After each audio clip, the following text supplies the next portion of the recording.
Police ஸ்டேஷன்ல complaint பண்ணது எடுக்கல போல இருக்கு. அப்ப எடுக்கலவும் அது அப்படியே வெயிட்டிங்ல இருந்திருக்கு. இப்போ வந்து பிடிக்கவும் அந்த கம்ப்ளைண்ட்டை வச்சுதான் இன்ஸ்பெக்டர் சாரு, அங்க உள்ள சேர்மேன், அங்க வார்டு நம்பரு எல்லாரையும் மீட் பண்ணி எல்லாருக்கும் கால் பண்ணி நளினி மேடம் கேட்டு அதுக்கப்புறம் அங்க உள்ள மெத்தடு பூரா கண்டுபிடிச்சி அந்த போலீஸ் ஸ்டேஷன்ல கம்ப்ளைண்ட் பண்ணதை எடுத்து பார்த்த பிறகுதான் அப்புறம்தான் இந்த டாக்குகளை எல்லாம் மீட்க முடிஞ்சிச்சுமா.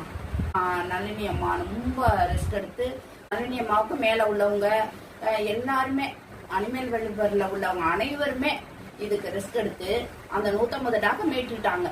பிள்ளைங்களை விடவும் ஓடுதுங்க, அப்படியே தலைதெறிச்சு ஓடுதுங்க. அவங்க என்ன செய்யறாங்களாம் தெரியுங்களா? குடிச்சிட்டு போறாங்களாம். ஒரு ஸ்ப்ரே மாதிரி ஒண்ணு அடிக்கிறாங்களாம். அந்த ஸ்ப்ரே அடிச்சோன்னா மயக்கப்பட்டு விழுந்துருக்கான். இங்க